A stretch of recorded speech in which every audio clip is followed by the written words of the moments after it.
Keith from Every Time I Die, you're watching Pure Volume. We're at Warped Tour.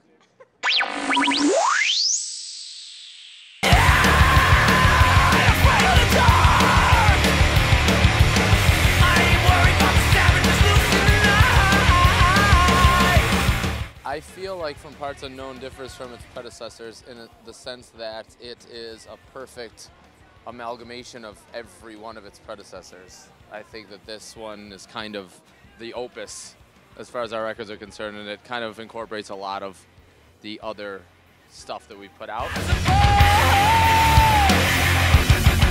I think this turned out that way because we started this band as fans of Converge, and they were the band that we would watch on stage and go, this is what I want to do with my life. And then we started Every Time I Die, and so now that it's come full circle and we got to record with Kurt, who's in the band, it just feels like this is, this was meant to be. So it really is probably the best record we've done because it came from where we started.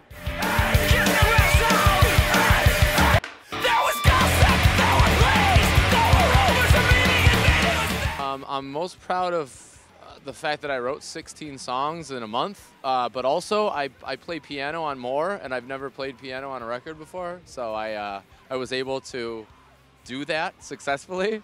So that really is that's a checkpoint for me. We're trying to change our set list up on Warped Tour a little bit. I think that this is the best tour to be on, and say what you will, but it's the only place that you can come and see new bands. I mean, the first time you hear them, you see them. And that's a really big thing for kids. I mean, I know that was big for me before the internet was invented. When I was a little kid, I didn't know about bands until I saw them live. And I was like, I got to buy everything they have now because they put on a great live show. I would say the craziest Warped Tour story I have, and it's not even really crazy, it's just kind of surreal to me, was the last time we did it in 2012, Matthew Lillard was on the tour promoting a movie he had made. And he had just like tweeted like, come and meet me at this tent. And I was following him on Twitter because I'm a fan of his. I was like, hey, you're here. We're here too. Let's have a beer together. And he did. And then we started hanging out, and like now we're friends. Like hanging out, like texting, hanging out friends. It's fucking wild that will happen on a venue like this. Why do I give myself away? Why do I give myself away? Our fans are actually pretty respectful and mild-mannered and old. I think maybe the craziest thing was in Grand Rapids, somebody charged backstage and he started undoing his belt, and I was sitting on the couch and he took his pants off. I'm like, oh my God, this guy's gonna try to like attack me sexually. But he just had my face tattooed on his leg and he wanted to show me. That's the only time I've been scared for real. I was scared for all the holes, yeah.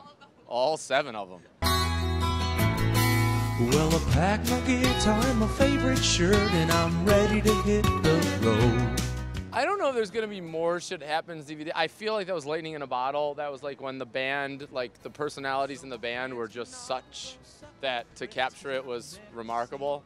I think, now that we've kind of gotten older and fallen into our roles a little bit better, I don't know that we're partying together as much. So if there was a Shit Happens, it would be like Andy's chapter and then Jordan's chapter. You know what I mean? It would kind of all be the different directions that we go off in. But it's the same. I mean, it's still the same band, but I just think we kind of are different people now.